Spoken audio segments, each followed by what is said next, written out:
యోహాను సువార్త 1వ అధ్యాయం 33, 34. నేను ఆయనను ఎరుగనైతిని. నేను అంటే ఎవరు? బాప్తిస్మం ఇచ్చే యోహాను. ఈ పేరు యోహాను బాప్తిస్మం ఇస్తున్నాడు కాబట్టి మనం గుర్తుండడానికి బాప్తిస్మం ఇచ్చే యోహానుగా ఇస్తాం మృత్యు పేరుగా. బాప్తిస్మం ఇచ్చే యోహాను మాట్లాడుతున్నాడు. నేను ఆయనను, ఆయన అంటే యేసుక్రీస్తుని, నేను యేసుక్రీస్తును ఎరుగనైతిని గాని నీళ్లలో బాప్తిస్మం ఇచ్చుటకు నన్ను పంపిన వాడు, అంటే నేలలో బాప్తిస్మము ఇవ్వాలి అని దేవుడే ఈయనకి అప్పగించాడు. బాప్తిస్మం ఇచ్చే బాప్తిస్మం కూడా అది బయట చూపబడింది. పక్క వేసి 3వ అధ్యాయం 27 మాట్లాడుకోదాం. అందుకు యోహాను ఇట్లా నేను పరలోకము నుండి అనుగ్రహింపబడితేనే గాని. ఓకే, అంటే ఆయన ఇచ్చిన బాప్తిస్మం కూడా పరలోకం నుంచి అనుగ్రహించబడలేదు. ఓకేనా, మాట్లాడగలుగుతాం. 1:33. నేను అంటే బాప్తిస్మం ఇచ్చే యోహాను ఏం మాట్లాడుతున్నాడంటే, నేను యేసుక్రీస్తు వారిని ఎరుగనైతేనే కానీ బాప్తిస్మం ఇవ్వడానికి నన్ను పంపేది దేవుడు. అంటే బాప్తిస్మం ఇచ్చే కార్యక్రమం కూడా ధన్యత కల్పించినటువంటి ప్రోగ్రామ్. అయితే దాన్ని పంపిన వాడు నీవు ఎవరి మీద ఆత్మ దిగి వచ్చి నిలుచుట చూస్తారో బాప్తిస్మం ఇచ్చేటప్పుడు ఆయన్ని పరిశుద్ధ ఆత్మలో బాప్తిస్మం ఇచ్చేవాడని నాతో చెప్పాను. ఈమె దేవుని కుమారుడని నేను తెలుసుకొని సాక్ష్యం ఇచ్చింది అనేను. బాప్తిస్మం ఇచ్చే యోహాను గారు సాక్ష్యం ఏంటంటే, బాప్తిస్మం ఇచ్చే యోహాను గారు యేసుక్రీస్తు వారి కన్నా 6 మాసాలు పెద్దడు, 6 నెలలు పెద్దడు. చదివేనండి మీకు తెలుసు కదా. కాబట్టి ఇద్దరు వయసు ఈక్వల్ ఇన్సూరెన్స్ కాదు. అప్పటికి యేసుక్రీస్తు 30 ఆయన 6 months యోహాను గారు పెద్ద, అంటే సమాన వయసు ఇన్సూరెన్స్. సో 30 సంవత్సరాల వయసు బాప్తిస్మం ఇచ్చే యోహాను గారికి కూడా. బాప్తిస్మం ఇచ్చే యోహాను గారు అసలు ఎందుకు పుట్టాడు, ఎందుకు పుట్టాల్సి వచ్చింది అనేది మనం జకర్యాతో దూత చెప్పిన విషయం మనకి తెలుసు. ఈ గురించిన ముందు మనకి ప్రవచనాలు కూడా ఉన్నాయి శ్రేత్రం కొన్ని చోట్ల కూడా. ఏమనంటే దేవుడు పంపించే తన కుమారుడు మెస్సియా అభిషేకుడు ఈయన గురించి తెలియచేయడానికి ముందుగా ఒక శబ్దం అనేది వచ్చి తెలియచేయాలి, ఈయనే దేవుడు కుమారుడు. ఆ ఉద్దేశంతో దేవుడు పుట్టించాడు. అయితే ఇప్పుడు బాప్తిస్మం ఇచ్చే యోహాను గారికి క్లారిటీ కోసం ఈయనే దేవుడు కుమారుడు అనే క్లారిటీ కోసము దేవుడు ఏం చెప్తాడంటే, చూడ బాప్తిస్మం ఇస్తా ఉంటుంది. అయితే బాప్తిస్మం ఇస్తూ ఉన్నప్పుడు ఎవరి మీదకైతే పరిశుద్ధాత్ముడు వస్తాడు ఆయనే నేను పంపిన మెస్సియా రక్షకుడు అభిషిక్తుడు నా కుమారుడు క్రీస్తు అని నీకు అర్థమైపోతుంది. కాబట్టి దేవుడు ముందుగానే బాప్తిస్మం ఇచ్చేవాడికి ఈ విషయం చెప్పాడు. కాబట్టి బాప్తిస్మం ఇస్తూ ఉన్నాడు. ఎవరి మీదకి పరిశుద్ధాత్మ వస్తానని ఎదురు చూస్తున్నాడు. ఈయన వచ్చారు, బాప్తిస్మం అనేది ఇచ్చారు. ఇచ్చిన తర్వాత పరిశుద్ధాత్ముడు దేవుడు చెప్పినట్లుగా యేసుక్రీస్తు వారి మీదకి వచ్చారు. ఈయన నాకు నీ కుమారుడు అని చెప్పారు. ఇంకప్పుడు దానికి పూర్తి క్లారిటీ కన్ఫర్మేషన్ అయిపోయింది. అర్థమైందండి. ఇన్ఫర్మేషన్ అంతకు ముందు ఉంది ఈ గురించి. ఇన్ఫర్మేషన్ అంటే చెబితే దాన్ని బట్టి ఇన్ఫర్మేషన్, కన్ఫర్మేషన్ అంటే తర్వాత చూసిన దాన్ని బట్టి కన్ఫర్మేషన్. ఇన్ఫర్మేషన్ ఉంది ఈయనే అని, కానీ ఇప్పుడు దానికి కన్ఫర్మేషన్ అయిపోయింది ఈయనే దేవుని కుమారుడు. ఇంకప్పుడు ఆయన ఏమని చెప్పాడంటే, ఈయన దేవునిగా కుమారుడు, దేవునికి అభిషిక్తుడు, మెస్సియా క్రీస్తు, లోకం ఆపాదన మోసుకుపోయినటువంటి దేవునిగా గొర్రెపిల్ల. ఆయన చెప్పిన వారు ఇప్పుడైతే నాకు యోగ్యత లేదని ఆయన చెప్పడం మొదలు పెట్టాడు. యేసుక్రీస్తు వారు దేవుని కుమారుడు అంటే యోహాను గారు కన్ఫర్మేషన్ అయిపోయి ప్రచారం చేసేసారు. అయితే కొన్ని దినాల తర్వాత బాప్తిస్మం ఇచ్చే యోహాను గారిని జైల్లో పెట్టారు, శరసనంలో వేశారు. తర్వాత బాప్తిస్మం ఇచ్చే యోహాను గారికి డౌట్ వచ్చింది. ఏమని డౌట్ వచ్చింది అంటే, యేసుక్రీస్తు వారి గురించి బైబిల్లో యెషయా గ్రంథంలో ఒక ప్రవచనం ఉంది. ఏ ప్రవచనం అంటే ఒకసారి చూద్దాం. యెషయా గ్రంథంలో నుంచి 42వ అధ్యాయము 6వ వచనం. గుడ్డివాని కన్నులు తెరచుటకును బంధింపబడి వారిని చెరసాలలో నుండి వెలుపలికి తెచ్చుటకును చీకటిలో నుండి నివసించే వారిని బందీ గృహములో నుండి ఆ. వెలుపలికి తెచ్చుటకును ఉమ్. యెహోవాను నేనే ఉమ్. నీతి విషయములలో ఉమ్. నిన్ను పిలిచి అంటే యేసుక్రీస్తు వారితో దేవుడు ఏం మాట్లాడుతున్నాడంటే మృతి వారికి కన్నులు బంధించబడిన వారిని చెరసాలలో నుండి విడిపించడానికి చెరసాలలో జైల్లో ఉన్న వారిని విడిపించడానికి దేవుడు యేసుక్రీస్తు వారిని నియమించాలని యెషయా 42:6 ఉంది. కాబట్టి ఇప్పుడు బాప్తిస్మం యోహాను గారు జైల్లో ఉన్నాడు. జైల్లో ఉన్న నన్ను విడిపించాలి మరి. ఎందుకంటే జైల్లో ఉన్న వారిని విడిపిస్తారని బైబిల్లో యేసుక్రీస్తు వారి గురించి రాయబడినప్పుడు వారిని జైల్లో ఉన్నాను కదా, మరి విడిపించాలి కదా, విడిపించాలి యేసుక్రీస్తు వారు. కాబట్టి దాన్ని డౌట్ వచ్చింది, దేవుని ఈ నజర దేవుని కుమార్తెగా, మెస్సయ్యగా, అభిషిక్తుడిగా, దేవుడు పంపించినటువంటి క్రీస్తేనా? డౌట్. మనకు అంతేనండి. ఎందుకంటే యేసుక్రీస్తు వారి దేవుని కుమారుడుగా నమ్మిన వారిని కూడా డౌట్ లేదు. కష్టాలు ఉన్నప్పుడు మనిషి బలపడిపోతాడు అంతే. మనం అందరం కూడా యేసుక్రీస్తు వారి దేవుని కుమారుడుగా నమ్మి బాప్తిసం పొందిన వాళ్ళే. అయినప్పటికీ కూడా కష్టాలు, నష్టాలు, బాధలు, సమస్యలు, బాబులు వచ్చినప్పుడు, బాధలు వచ్చినప్పుడు, అంతే ఇబ్బందులు వచ్చినప్పుడు ఆటోమేటిక్ గా మనం కూడా బలహీన పడే పరిస్థితి. నేను నమ్ముకున్న దేవుడు నిజమైన దేవుడేనా, యేసుక్రీస్తు వారు నిజంగా దేవుడికి కుమారుడేనా అనే డౌట్.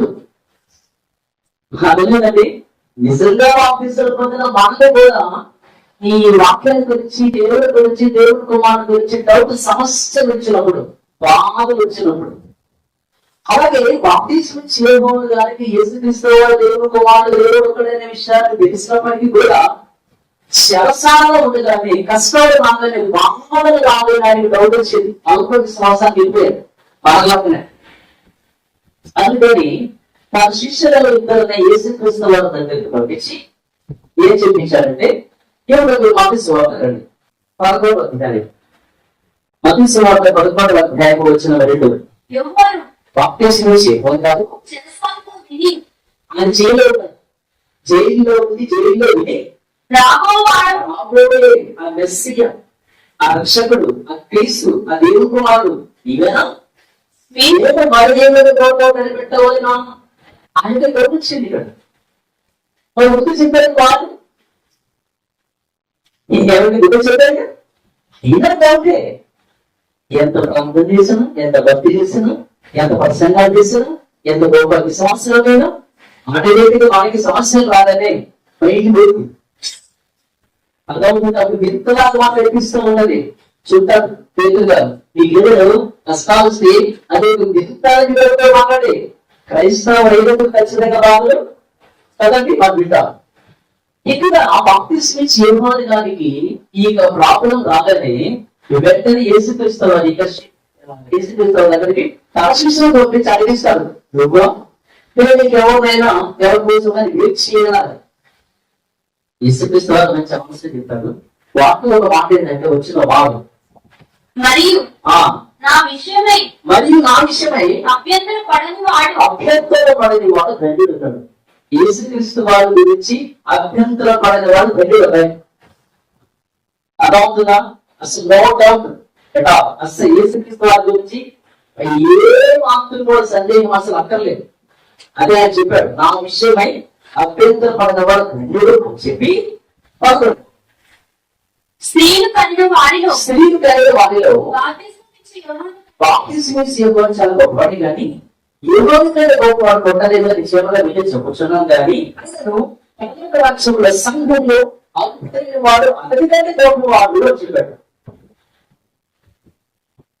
స్త్రీ ఎప్పుడు వాటి కూడా స్త్రీలు కన్నవారిలో ఏ బాప్తిస్మం యోహాను చాలా గొప్పవాడు. అయినా స్థానిక సంస్థను బట్టి సంఘంలో ఎవరైతే అనుకులుగా ఉన్నారో వాళ్ళు బాప్తిస్మం యోహాను గొప్పవాడు అని చెప్పాడు. సంఘం నల్ల ప్రజపడి సంఘం అని వింటున్నాం కదండి. అనగా ఎవరైతే నేను అనుకున్నానో అని అనుకుంటారు, ఎవరైతే నేను అపాత్రురాలని అని అనుకుంటారో, ఎవరైతే నేను అయోగ్యులను అయోగ్యులు రావాలని తాము తగ్గించుకుంటారో వాళ్ళు బాప్తిస్మం చేయబడ్డాడు వాళ్ళు అని చెప్పారు.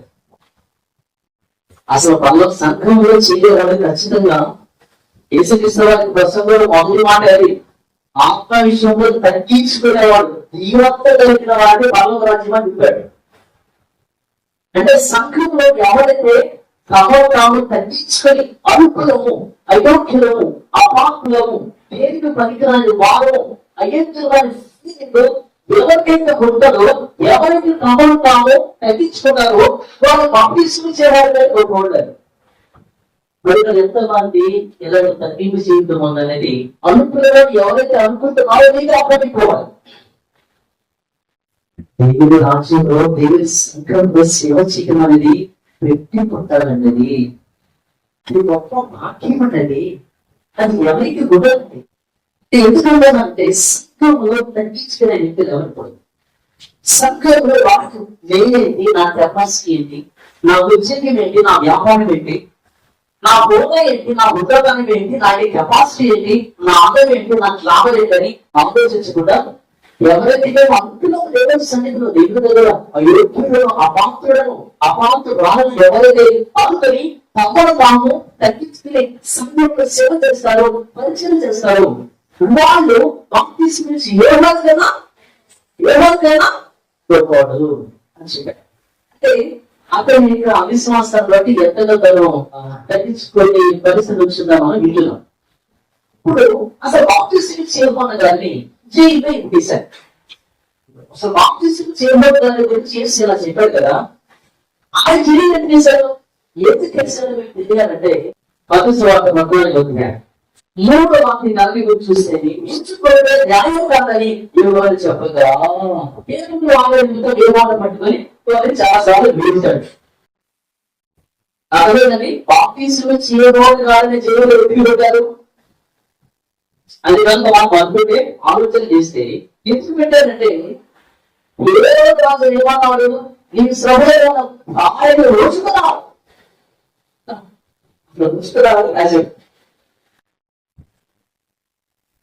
ఏమైందా ఇప్పుడు ఆ అమ్మ కలిసి చేయవలసి ఏమైనా మీరు ఒకటి పేదవాడు ఎవరంటే ఆయన యూదులకు రాజు అనగా అధికారం.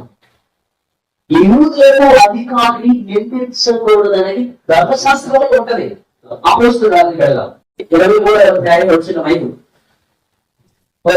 అందుకు పౌలు సహోదరులారా, ఇతడు ప్రధాన యాజకుడికి నాకు తెలియలేదు. ఈ ప్రజల అధికారాన్ని నిందించకూడదు అని ధర్మశాస్త్రంలో రాయబడి ఉంది. ధర్మశాస్త్రంలో ఏమని రాయబడి ఉంది? ప్రజల అధికారాన్ని నిందించకూడదు. ఈయన వీళ్ళందరికీ అధికారి, రాసు అధికారి కాబట్టి అధికారాన్ని నిందించకూడదు. కానీ ఏ విధంగా నిందించారంటే రాజు నిందించాడు, నీ సహోదరుని భార్య చూసుకున్నావు అని. రెండో విషయం ఏంటంటే హేరోదు అన్యుడు. హేరోదు అన్యుడు కాబట్టి అన్యులను విమర్శించకూడదు. అందుకే యేసుక్రీస్తు వారు సైలెంట్గా ఉండిపోయారు. క్రైస్తవులు అన్యులను విమర్శించవచ్చు అనే దానికి మొదటిగా చెప్పిన విషయం ఇది. హేరోదు గారు అన్యుడు కాబట్టి అన్యులను విమర్శించడం వలన అతను జైల్లో వేశారు. కాబట్టి యూదుల వారి అధికారాన్ని నిందించకూడదు కాబట్టి అన్నిలను విమర్శించకూడదని తప్ప యేసుక్రీస్తు వారిని తెలుసు కాబట్టి ఆయన సైలెంట్గా ఉండిపోయారు. దేవుడు ఈ రోజున నేను క్రైస్తవ సమాచారం చాలా మంది పాస్టర్లు లేదు కూడా 99% పాస్టర్లు అన్య జనాంగాన్ని, అన్య దేవతలను, అన్య దేవుళ్లను. సరే మీకు ఎందుకంటే ఒక విషయం ఏంటంటే నేను క్రైస్తవ సంబంధించిన పరిస్థితి నేను చెప్పనా, ఎవరైనా ఇంగ్లీష్ లో ప్రసంగం చేశాను అనుకోండి, ఇంగ్లీష్ లో నచ్చుకుంటారు అద్భుతమైన ప్రసంగం ఫీల్ అవుతున్నాను. అది ఇంగ్లీష్ వస్తే క్రైస్తవుడికి ఉద్దేశం మీకు తెలుసా? ఆయన ఏదో బైబుల్ వాడిచి ఉందని అపోహలు వెళ్ళిపోతున్నాను. ఇంగ్లీష్ అనేది అది ఒక లాంగ్వేజ్. బైబుల్ అనేది నాలెడ్జ్. నాలెడ్జ్కి లాంగ్వేజ్ కి సంబంధం పడదు. ఇంగ్లీష్ వచ్చినంత మాత్రం ఎవరికి బైబిల్ తెలియదు. అమెరికా దేశంలో ఇతర దేశాలలో ఇంగ్లీష్ వచ్చిన వాళ్ళు అందరూ అసలు స్కూల్కి వెళ్ళడం కూడా ఇంగ్లీష్ మాట్లాడతారు. స్కూల్కి వెళ్ళని వాళ్ళు కూడా ఇంగ్లీష్ ఎలా మాట్లాడతారు? వాళ్ళు ఎలా మాట్లాడతారు? ఎవరు మీరు తెలుగు మాట్లాడుతున్నారు? ఎలా వచ్చింది వాళ్ళకి? తెలుగు మెడికల్ అవసరం వచ్చేస్తుంది. ప్రపంచంలో ఇంగ్లీష్ దేశాలు చాలా మంది, ఇంగ్లీష్ సంవత్సరాల వాళ్ళు చాలా మంది ఉన్నారు. వాళ్ళు ఎప్పుడు మెడికల్ వాళ్ళు చాలా మంది ఉంటారు. వాళ్ళు మరి వాళ్ళు ఎట్లా మాట్లాడుతున్నారు? మాకు సరే. కాబట్టి ఇంగ్లీష్ వస్తే బైబిల్ అనుకోకండి. అపోహలో బ్రతుకుతున్నారు క్రైస్తవ సమాజం. రెండో విషయం ఏంటంటే, ఎవరైనా చరిత్రలోకి వెళ్ళి చరిత్ర పుస్తకాలు కనుక చెప్పారనుకోండి, ఇక గట్టిగా నాకు చరిత్రలో తీసుకుని నాకు చెప్తున్నాడే ఈయన బైబిల్ పండితుడు ఎవరైనా చరిత్ర చెప్తూ ఇంగ్లీష్ లో మాట్లాడుతుంటే గొప్ప బోధకులు అనుకున్నాం. చరిత్ర పుస్తకాల నుంచి మనం చెప్తుంటే వాళ్ళ చరిత్ర తెలియదు కాబట్టి గొప్పలు అనుకుంటున్నామా? ఎలాంటి వాళ్ళు గొప్ప నాకు అనిపిస్తుంది. కలిసి రోజు 2వ అధ్యాయం, కలిసి 2వ అధ్యాయం వచ్చిన 8. ఆయనను అనుసరిపోగా ఆయనను అనుసరిపోగా ఏమండి? ఆయనను అనుసరించగా, వాక్యాన్ని దేవుణ్ణి యేసుక్రీస్తుని అనుసరించగా, మనుషుల పాలన అనగా ఈ లోక సంబంధమైన చరిత్ర పుస్తకాలు ఎవరి మోసకరమైన అగ్ని తత్వజ్ఞానం చేత నేను చెడబెట్టుకొని పోయేవాడు ఎవడైనా ఉండి జాగ్రత్తగా పోడని చెప్పాడు. పలానా సైన్స్ అట్లా ఉంది, పలానా సోషల్ అట్లా ఉంది, పలానా చరిత్ర ఇట్లా ఉంది, కొంతమంది మట్టి పెట్టారు, జాగ్రత్తగా ఉండదని చెప్పాడు. దేవుడిచ్చినటువంటి ఏమండి ఏంటది పదార్థంలో అబద్ధ సాక్ష్యము అదండి. అసలు యేసుక్రీస్తు వారి గురించి కానీ బైబిల్లో ఉన్నది చెప్పగా, జనాలను నమ్మించడానికి చరిత్ర అక్కర్లేదు, సాంకేతికమైన జ్ఞానం అక్కర్లేదు, వేదాలు అక్కర్లేదు.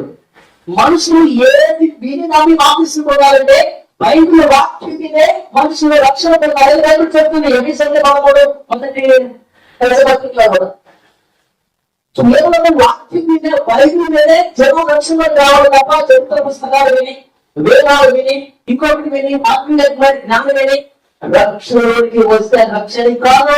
బైబిల్ ప్రకారంగా బైబిల్ వాక్యం వినాలి. ఇలాంటి తాత్వికమైన జ్ఞానాన్ని చెప్పి చరిత్ర పుస్తకాలు ఉన్న విషయాలను చెప్పి అది లేదు కొన్నది మనకు చెప్పారు. అది ఎంత అవసరానికి అర్థమవడానికి ఇక్కడ విషయాన్ని చెప్పి చెప్పాల్సి వచ్చింది అంటే అన్ని జనాలుగా విమర్శించడం కానీ, అన్ని దేవతలను, అంటే దేవులను, అంటే విగ్రహాల గురించి మరి చెడుగా మేలుగా మాట్లాడడం యేసుక్రీస్తున్నారు తెలుసా? అపోస్తలులు తెలియదు. యేసుక్రీస్తున్నారు ఏం చెప్పాడు కదా? బాయ్ నా స్వార్థం చెప్పగా నా పుస్తకం చెప్పాడు. వేదాలు, భగవద్గీత, పురాణం ఇవి వాళ్ళు నా వాక్యమే, నా సువార్తని చెప్పాల్సిన సర్వదాన్ని సర్వ సృష్టిలో ఇవే చెప్పాలి చెప్పాడు. యేసుక్రీస్తున్నారు ఆయన ఏదో చెప్పాడు, వాళ్ళు ఏదో చెప్పాడు. వాక్యం చెప్పాడండి. అన్ని దేవతల గురించి వేరుగా మాట్లాడడం కానీ, అందులో వాళ్ళు చెడుగా మాట్లాడడం కానీ వాళ్ళు ఎప్పుడు చేయలేదు. అంటే ఈ సువార్త చెప్పాలి. దీనికి బృందంగా ఎవరైనా చెబితే, ఎవరైనా సరే దీనికి బృందంగా మాట్లాడితే అంటే వచ్చిన ఎన్ని చూద్దాం. మేము మీకు ప్రకటించిన సువార్త గాక, మీకు ప్రకటించిన సువార్త కాక మరి యొక్క సువార్తను మేమైనను పరలోకం నుండి వచ్చిన ఒక దూత అయినను మీకు ప్రకటించిన ఎడల ఆయన ఏమన్నారండి? అతను శాపగ్రస్తుడవును గాక. ఒకసారి మేమైనా బైబిల్లో ఉన్నటువంటి విషయము ఇది కాకుండా, బైబిల్ కాకుండా వేరే సువార్త, వేదాలలో తీస్తున్నాడు, పురాణంలో ఉన్నాడు, వేదాలలో ఉన్నాడు, భగవద్గీతలో ఉన్నాడు, అవసరం ఉంది. ఈ సువార్త కాకుండా ఇందులో ఎవరైనా సరే వేరే సువార్త కనుక చెబితే నేనే కాదు, సాక్షాత్తుగా దేవుడికి చూడగలిగి పట్టుకుని చూపునా సరే వారు శాప శాపగ్రస్తుడు అని చెప్పాడు. అపోస్తలులు ఏం చెప్పారంటే బైబిల్ కాకుండా వేరే సువార్త నేను చెప్పినా దూత వచ్చి చెప్పినా శాపగ్రస్తుడు అంటే బైబిల్ వల్ల పుస్తకంలో అర్థమవ్వాలి చెప్పలేదు. యేసు దేవుడు పంపించిన దేవుడు కుమారుడుగా నమ్మేవాడు అంటే దేవుడు పోషిస్తాడు. ఎవరైతే యేసుక్రీస్తు వారిని దేవుడు కుమారుడుగా నమ్మడో, దేవుడు పంపించిన దేవుడు కుమారుడు నమ్మడో వారి క్రీస్తు దేవుడు మొదలు తండ్రి కుమార పరిశుద్ధాత్మ ముగ్గురు ఒకటే అన్నవాడు అబద్ధికుడు అబద్ధపడేవాడు బైబిల్ చెప్తారు. క్రీస్తు బైబిల్ చెప్తుంది. అన్ని జనాల గురించి వాళ్ళు వేరుగా మాట్లాడుతున్నారు. పురాణం గురించి వాళ్ళ ప్రవక్త గురించి, ఒక వేదాల గురించి, భగవద్గీత గురించి, రామాయణం గురించి, వారి యొక్క గ్రంథాల గురించి తప్పుగా మాట్లాడుతున్నారు. వాటి ఏమైనా లోపాలు తీసుకుంటారు కదా. మన బైబిల్ గ్రంథాన్ని నన్ను గొప్పలు చెప్తే సరిపోతున్నాం. రాజుగారి భార్య పెద్ద భార్య మంచిదంటే చిన్న భార్య నేను చెప్పాను. అదే పెట్టిగా బైబిల్ అంతా గొప్పలో మన దేవుడు అంతా గొప్పలో చెప్తే సరిపోతుంది మనకి. ఇలాగా అన్ని జనాంగ విషయం తప్పుగా మాట్లాడరు. యేసుక్రీస్తు వారి గురించి చెప్పడానికి వేదాం ఉపయోగపడితే వేదాం తీసుకుంటాం, పురాణం ఉపయోగపడితే పురాణం తీసుకుంటాం, బొట్టు ఉపయోగపడితే బొట్టు తీసుకుంటాం, మళ్ళీ బొట్టు తీసుకుంటాం. ఎవరు చెప్పాలి అసలు ఇవన్నీ? యేసుక్రీస్తు ఏం చెప్పాడు? ఇవే చెప్పాలి, ఇవే చెప్పాలి, ఇవే చెప్పకూడదు అని యేసుక్రీస్తు వారు చెప్పారు. అన్ని జనాలు కూడా మనం ఏంటంటే జనాలను చూసుకోవడం తప్ప ఆయన గురించి వేల మంది జనంగా చూసుకోవడం తప్ప చెప్పారు ఉన్నారు కదా. వాళ్ళు బూతులు మాట్లాడినా ఆయన మహానుభావుడే, అబద్ధం మాట్లాడినా మహానుభావుడే. ఎందుకు మనకి వేరే సంఘం పరిశీలించుకోవడం మనకు లేదు. వెనకాల రాజకీయం, వెనకాల జనాలు, వెనకాల హోదా, ఇవ్వాలి ఇంగ్లీషు, ఆ చరిత్ర ఇందులో మనం ఇచ్చేది బయట చూడగా పూలు పెట్టుకునే వాళ్ళందరూ ప్రధాన మనుషులు అయితే వేసేదైతే లాస్ట్ వీక్ నేను మీకు చెప్పాను. మరి అప్పుడు తయారు చేసినటువంటి దేవుడు ఏమవ్వాలి? ఎవరైనా ఆయనకి సన్మానం ఇస్తే బొట్టే ఇస్తారు, దాంట్లో పువ్వు కొట్టే దండేస్తారు, దాంట్లో పువ్వు కొట్టే స్టేజ్ వాళ్ళ మీటింగ్స్ పెడితే పూలు పెడతారు. మరి వాటిని ఏమంటారు? స్టేజ్ కదా ఇలాంటి బైబిల్ స్టాండ్ కూడా పూలు పెడతారు. వాటిని ఏమంటారు? వాళ్ళ చర్చలో పెళ్లి వస్తే దగ్గర మార్పులు ఉంటుంది. పూలు వాడాలి వెనకాల స్టేజీగా పూలతో ఆటలు చేస్తారు. అవి పూలు కాదని ఎవరైనా చచ్చిపోతే తిండిపోయి వెళ్తారు కదా. బట్ దాని సంగతి చచ్చిపోతే పూలు అవుతారు ఖచ్చితంగా వేస్తారు. ఒక పాస్టర్ కానీ లేదా ఒక క్రైస్తవులు కానీ అన్నిలోనే విమర్శించవచ్చా, అన్నిలోకి మనం తీర్పు తీర్చవచ్చా అంటే ఒక వాక్యం చూద్దాం. ఫస్ట్ పడింది 5వ అధ్యాయము 12. వెలుపలి వారికి తీర్పు తీర్చుట నాకెందుకు లేదు కదా. లోపలి వారికి దేవుడు తీర్పు తీర్చడు కానీ మీరు లోపలి వారికి తీర్పు తీర్చేవారు దొరక అని చెప్పాడు. వెలుపలి వారికి తీర్పు తీర్చుకోలేదు. లోపల సంఖ్య లోపలి వచ్చి మాట్లాడతాడు ఇక్కడ. వెలుపటి వారు లోపలి వారంటే మీకు అర్థం వందకొచ్చి చూపుకోవాలి రైతుల మరి ఏం పట్టుకోడు. అయితే ఈ లోకపు జారులతోనైనను, ఈ లోకం అన్య జనాల గురించి మాట్లాడుతూ ఈ లోకపు జారులతోనైనను, లోపలతోనైనను, దోచుకున్న వారితోనైనను, విగ్రహారాధికులతోనైనను ఏ మాత్రము సాంగత్యం చేయవద్దని కాదు నా ఉద్దేశం. అలాగైతే మీరు అసలు లోకంలో ఊళ్ళో ఉండడానికి వీలు అందరూ వాళ్ళే కాబట్టి.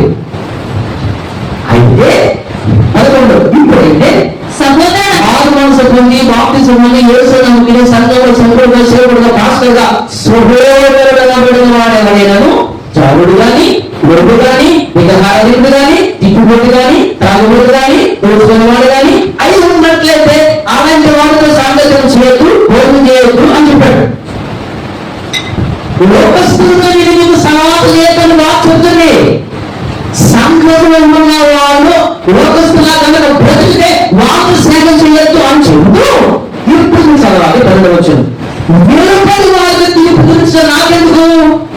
వెలుపలి వారికి దేవుడు తీర్పు తీర్చడు కానీ లోపలి వారికి తీర్పు తీర్చేవారు సంఘము, సేవకులు, పాస్టర్ గారు ఎవరు తీర్పు తీర్చాలంటే బయట వారికి, వెలుపలి వారికి, లోకస్తులకు ఆయన ఉన్నారు. యవ్వనస్తులకు తీర్పు తీర్చండి, ఉన్న వాళ్ళకు తీర్పు తీర్చండి.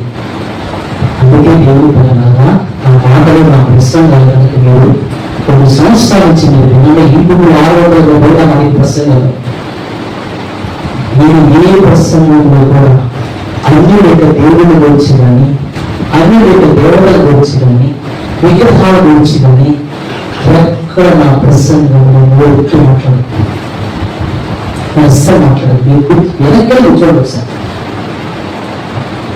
ఎవరి గురించి మాట్లాడుతున్నాను? సంఘం లోపల ఉన్న వాళ్ళకి తీర్పునిస్తా. ఎవరిలో ఒక్క మీరు వాక్యానుసారంగా మీరు బ్రతకడానికి మిమ్మల్ని సరిచేసినాను. నేను ప్రతిసారి జడ్జిమెంట్ తీర్పునిస్తా, విమర్శిస్తా, అరుస్తా, హెచ్చరిస్తా. రెండవది, సంఘంలో ఉన్నటువంటి పాస్టర్లు విమర్శిస్తారు. అబద్ధ సేవకులు, అబద్ధ పాస్టర్లు, అబద్ధ బోధకులు, దొంగ పాస్టర్లు విమర్శిస్తా.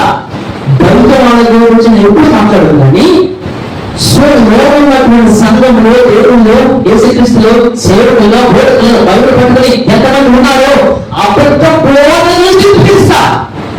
ఎందుకంటే బైబిల్ చెప్తుంది, చెప్పాలా మరి. ఇప్పుడు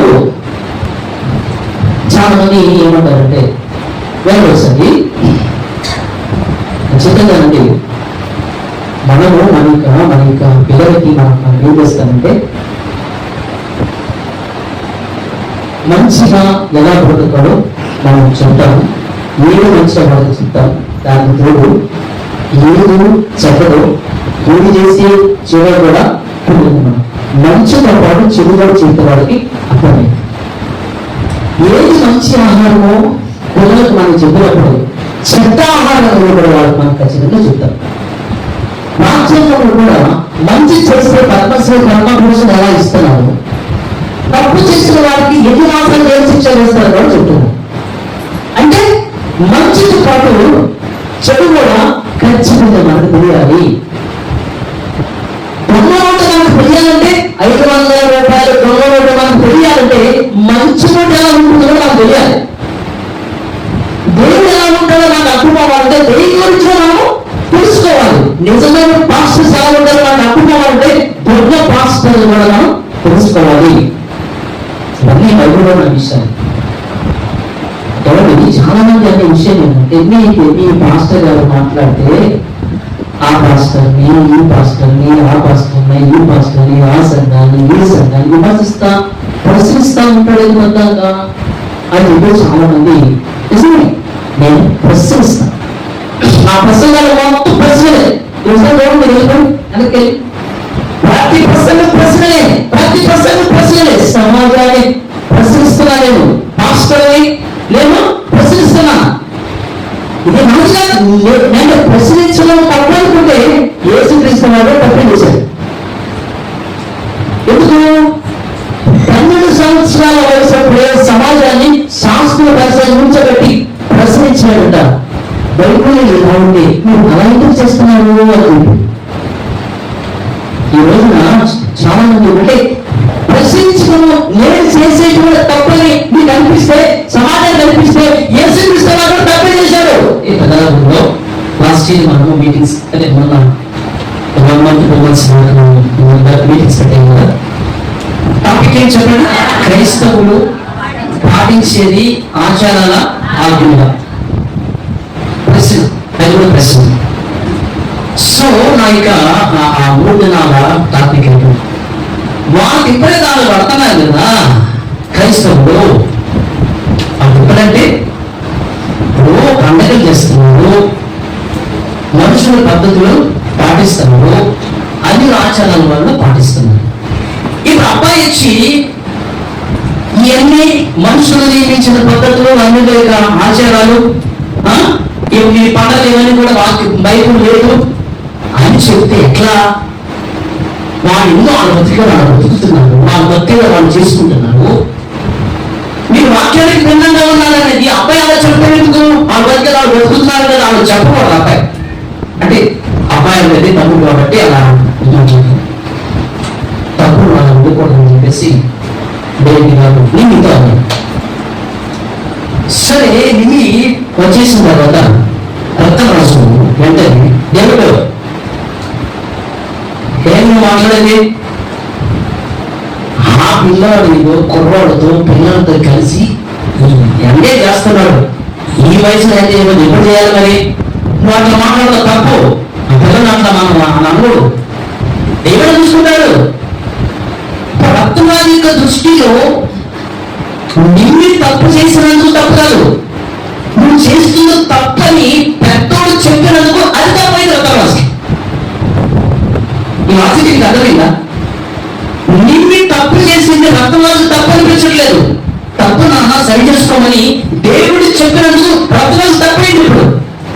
ఇప్పుడు ఏంటంటే సమాజంలో నేటి క్రైస్తవ సేవకులు, బోధకులు, క్రైస్తవులు కూడా బైబిల్ పక్కన పడేసి, వాక్యాన్ని పక్కన పడేసి అబద్ధాలు పోషిస్తూ ఉంటే, అమ్మ అబద్ధ సేవకున్నారు, అబద్ధ పాస్టర్లు జాగ్రత్త ఆయన చెప్తూ ఉంటే, ఈ రోజున మీరు పాటించే ఈ పండుగలు ఇవన్నీ కూడా బైబిల్ లేనివి అని చెప్తూ ఉంటే, వాళ్ళు వాక్యానికి భిన్నంగా ఉంటున్నందుకు వాళ్ళు తప్పు కాదు, అలా బ్రతకమని చెప్పినందుకు నాకు తప్పుంటే అవన్నీ ఇప్పుడు సేమ్ అలాగే.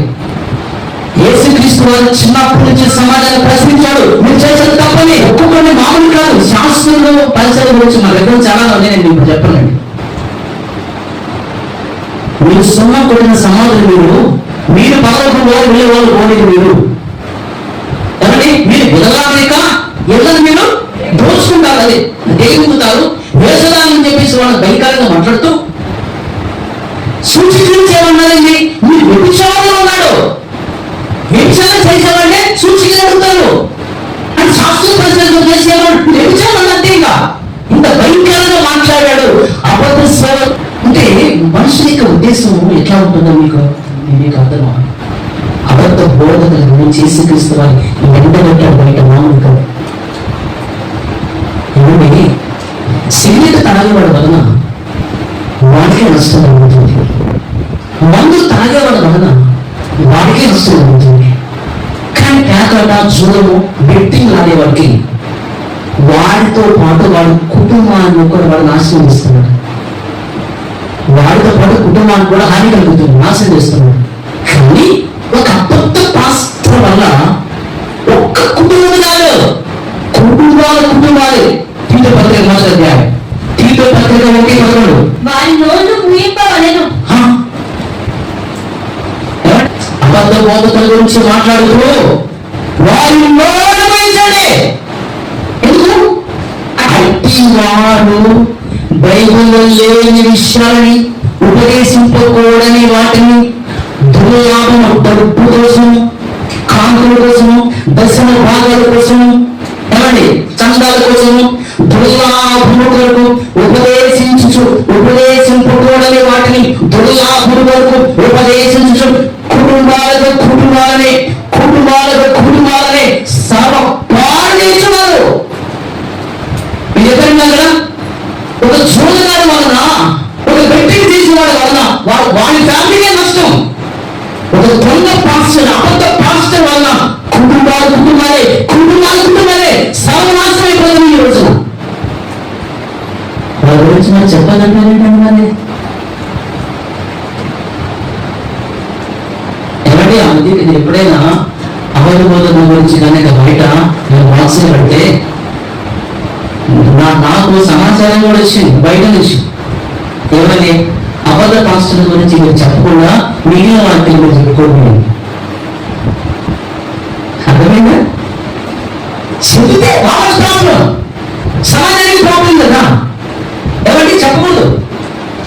ఒకప్పుడు అపోస్తలులు అంటే పేర్లు ఎత్తి మరీ చెప్పారు. మీకు తెలుసా?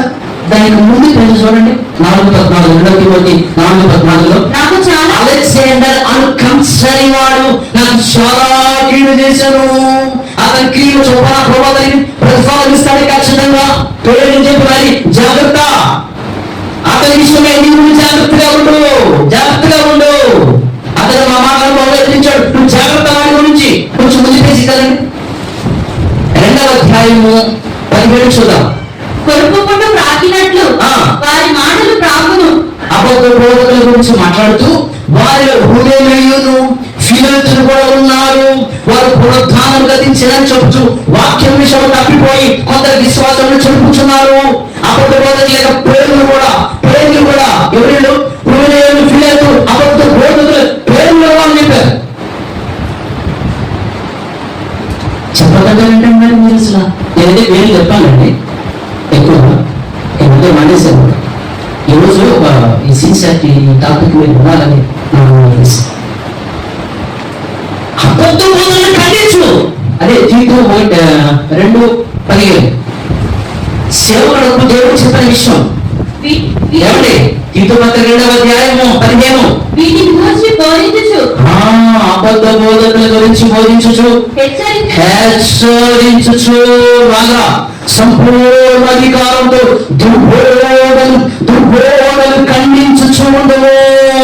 దుర్బోధను ఖండించు, హెచ్చరించు, ఖండించు. మనకి ఎందుకన్నా పాస్టర్ గురించి, మనకి ఎందుకన్నా సేవల గురించి నేను చర్చలు ఎవరైనా వేరుగా మాట్లాడితే ఊరుకుంటా? అడ్డంగా బాగా చెప్తున్నాగా ఊరుకోండి. మీ ఫ్యామిలీ గురించి ఎవరైనా మాట్లాడితే చూడగా ఊరుకోవే. కన్న తండ్రి గురించి తప్పుగా వేరుగా మాట్లాడుతుంటే బైబిల్ బోధకులు చెప్పండి. మీ అమ్మ, మీ నాన్న, మీ అక్క, మీ చెల్లి, నీ కొడుకుల గురించి, నీ కూతురు గురించి తప్పుగా మాట్లాడితే ఊరుకోవే. మీ అమ్మ నాన్న గురించి, నీ భర్త భార్య, నీ పిల్లల గురించి తప్పుగా మాట్లాడితే ఊరుకుంటారా? మా కన్న తండ్రి గురించి తప్పుగా మాట్లాడుతుంది మనకెందుకు లేదన్నయ్య వాళ్ళ గురించి అంటే రోజు బైబిల్ చదవగానే వీరునామాలు కన్న తండ్రి ఏది రాసుడు అదే చెప్పాలి. అబద్ధమోదకులారా తప్పు మీరు ఎందుకు మాట్లాడుతున్నారు, బైబిల్లో లేని మీరు ఎందుకు మాట్లాడుతున్నారు అని అడగడం తప్ప. నా మాటలు మీకు అర్థం. మనం నిజంగా దేవుని చిత్తాన్ని చేసేవాళ్ళం ఉంటే బైబిల్ ఏమో చెప్పనా? మత్తయి సువార్త 7:20 చూద్దాం. ప్రభువా ప్రభువా అని నన్ను పిలుచు ప్రతి వాడును పరలోక రాజ్యంలో ప్రవేశింపడు గాని పరలోకమందున నా తండ్రి చిత్త ప్రకారం చేసేవాడే ప్రవేశిస్తాడు. పరలోక రాజ్యంలో ప్రవేశించాలి అంటే తండ్రి చిత్తం చేయాలి. తండ్రి చిత్తం చేస్తేనే ప్రవేశిస్తాడు పరలోక రాజ్యంలో. తండ్రి చిత్తం చేస్తేనే కదా. ఏమండి అంటున్నారా? తండ్రి చిత్తం చేసేవాడే పరలోక రాజ్యానికి అర్హుడు. ఇంతే తండ్రి చిత్తం ఏంటి? నేను మీకు ఒక మాట చెప్పి ఊరికెళ్తాను. 1 పేతురు పత్రిక 2వ అధ్యాయం. 1 పేతురు 2వ అధ్యాయం.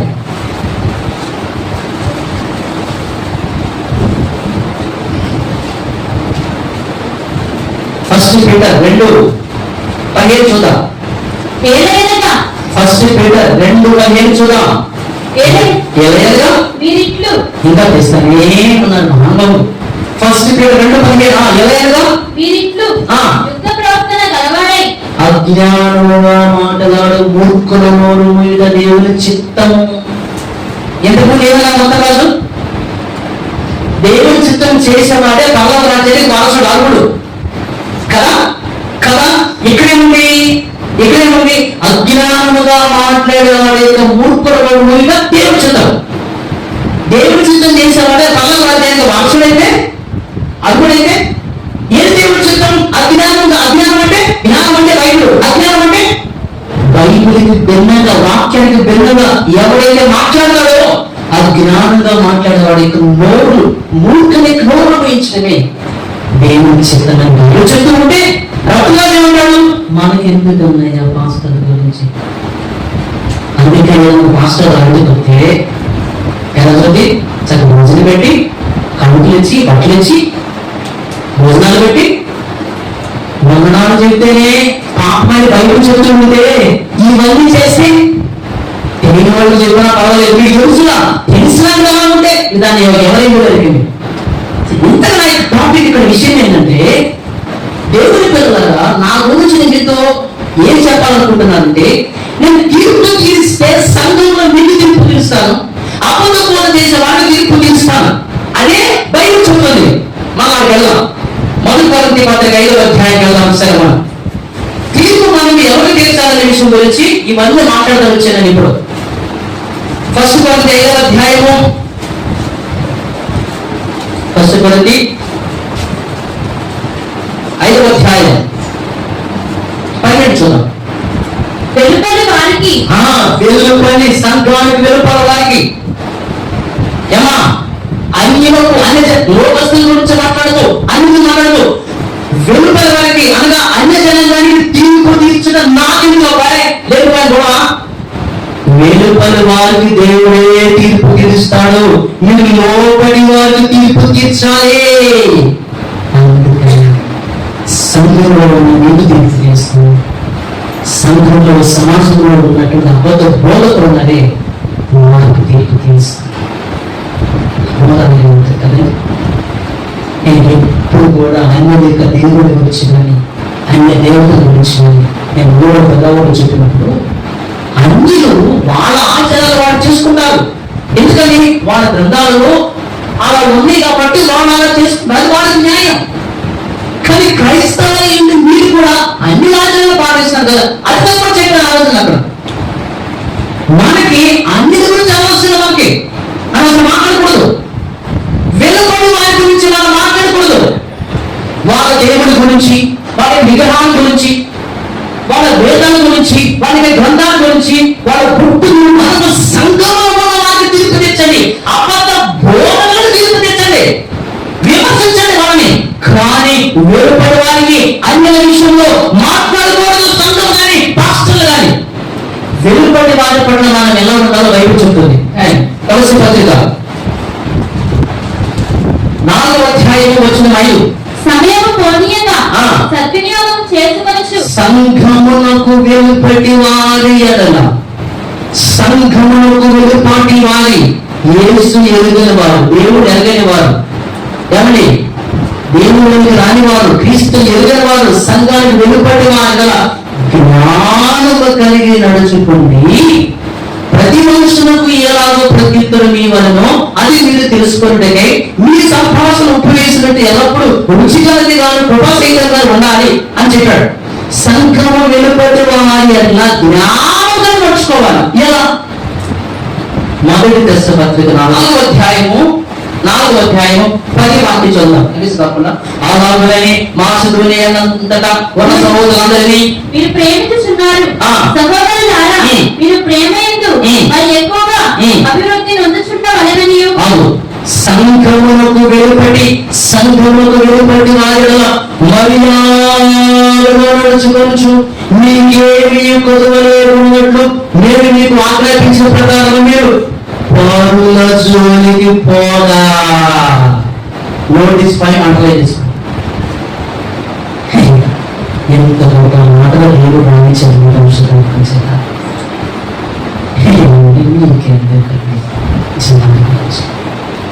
పరుల జోలికి పోవద్దు, ఆజ్ఞల జోలికి పోవద్దు. వాళ్ళు పూలు పెడితే నీకెందుకు, బొట్లు పెడితే నీకెందుకు, విగ్రహాలు పూజిస్తే నీకెందుకు, వేదాలు తప్పుంటే నీకెందుకు, రాముడు కంచె కాకపోతే నీకెందుకు, ఇతర నాయకులు వాళ్ళ దేవుడుకుంటే నీకెందుకు, నీకు అవసరమైంది.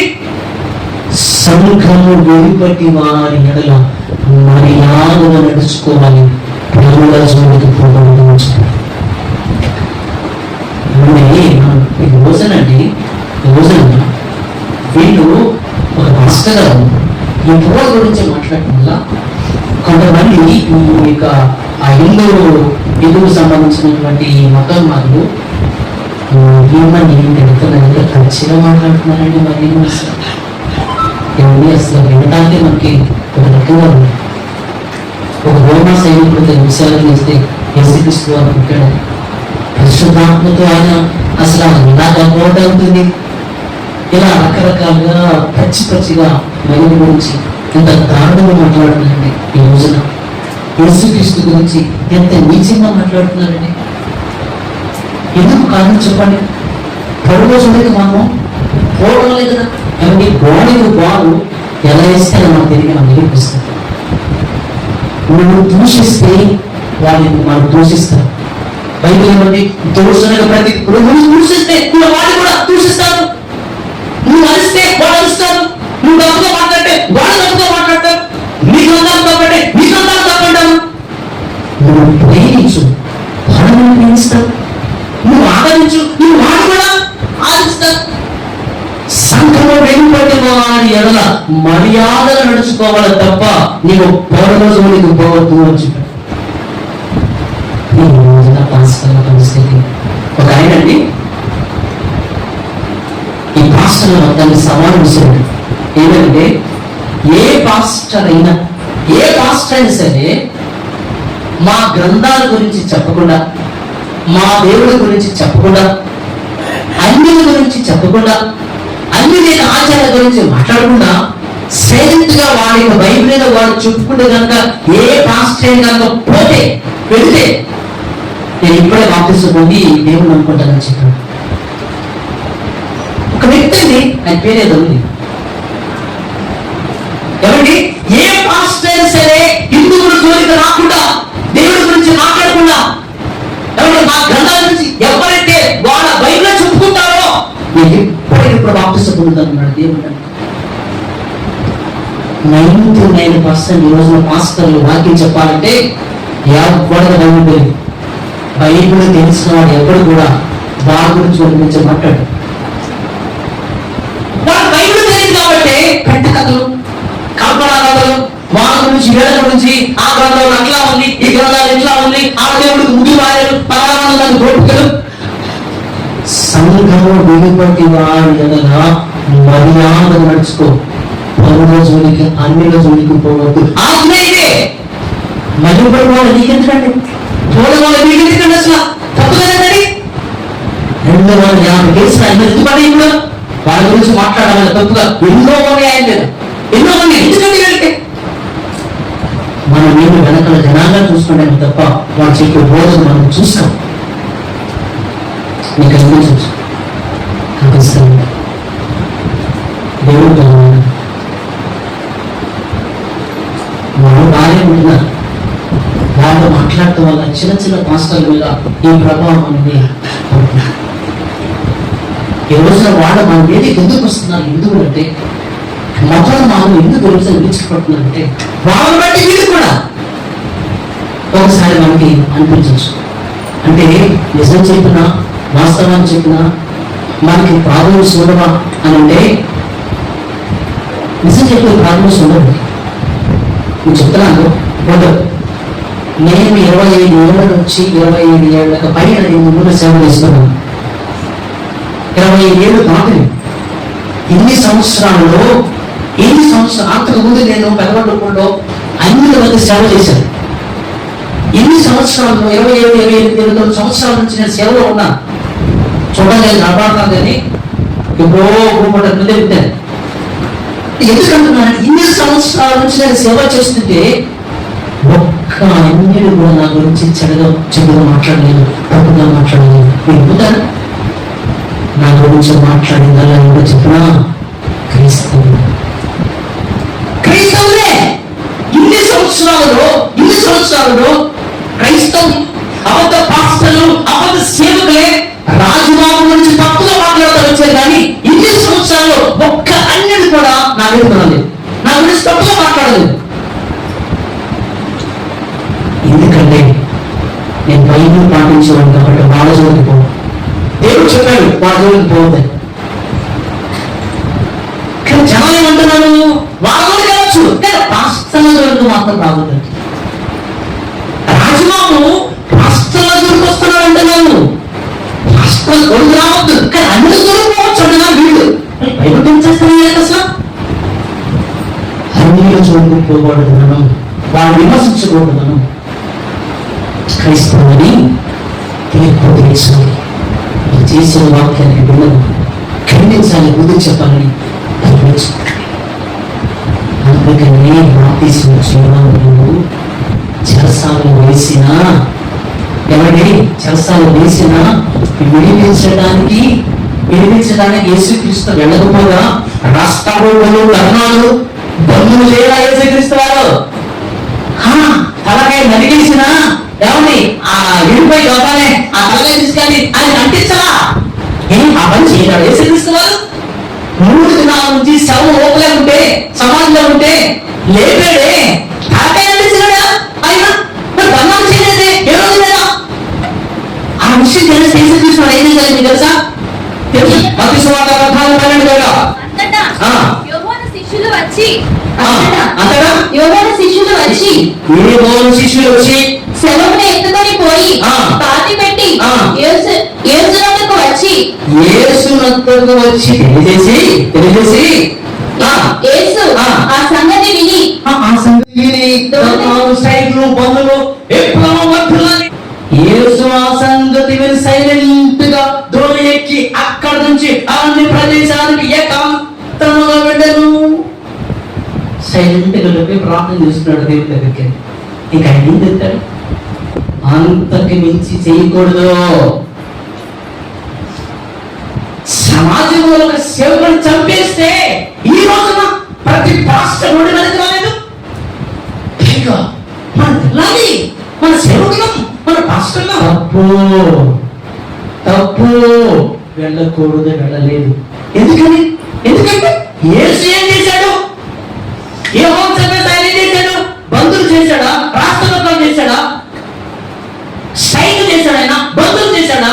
సైలెంట్ గా కొండ మీద వెళ్ళిపోయి ఏకాంతంగా తండ్రిని ప్రార్థన చేస్తాడు. అంతకు నీకు యేసుక్రీస్తు తన తండ్రికి అప్పగించుకున్నాడు.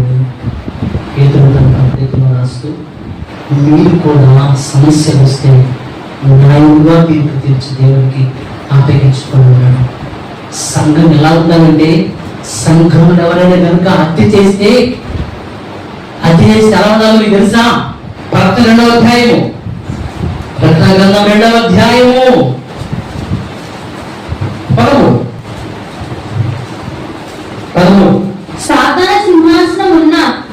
సాతాన సింహాసనం ఉన్న స్థలంలో నీవు కాపురమున్నావు అని నాకు తెలుసు. మరియు సాతాన కాపురం ఉన్న ఆ స్థలంలో నా యందు విశ్వాసి అయ్యుండి నన్ను గూర్చి సాక్షి అయిన అంతియొక అనువాడు మీ మధ్యన చంపబడిన దినములలో నీవు నా నామమును గట్టిగా చేపట్టిన ఎంత విశ్వాసం అని వేసి చెప్పలేదని సంఘంలో ఒక సేవకుడిని ఒక విశ్వాసం చంపేస్తే సంఘం ఎలా ఉన్నట? సైలెంట్ గా ఉండిపోవాలంటే కానీ సంఘం వెలుపట్టి అనగా అన్ని వరకు తీర్పు తెచ్చడానికి మనకి. ఎందుకంటే చాలా మంది కూడా నా గురించి బయట వాళ్ళు, మీకు కూడా కొంతమందికి ఏదో మన పాస్టర్ విమర్శిస్తారు కదా, అన్ని విమర్శిస్తే నీకు పండగ కదా. అన్ని దేవతలని అన్ని దేవాలని గురించి మాట్లాడితే మన పాస్టర్ బలి చెప్తున్నాడే అని అనుకోని మీరు, అది తప్పమ్మా, అది తప్పైందేమో మీ దృష్టిలో రైట్ అనుకుంటున్నారు. రైట్ అండి, అబద్ధం రోజు విమర్శించడం అది నీకు ఇష్టం లేదు. దేవుడు ఏం చెప్పాడు అది చేయాలి. కాబట్టి సంఘంలో వెలుపటి వారికి తీర్పు తెచ్చండి, అబద్ధ బోధకులను ఖండించండి. కానీ సంఘానికి వెలుపట అన్యుల విషయంలో పౌరుల జోలికి వెళ్ళొద్దు, మర్యాదగా మాట్లాడండి.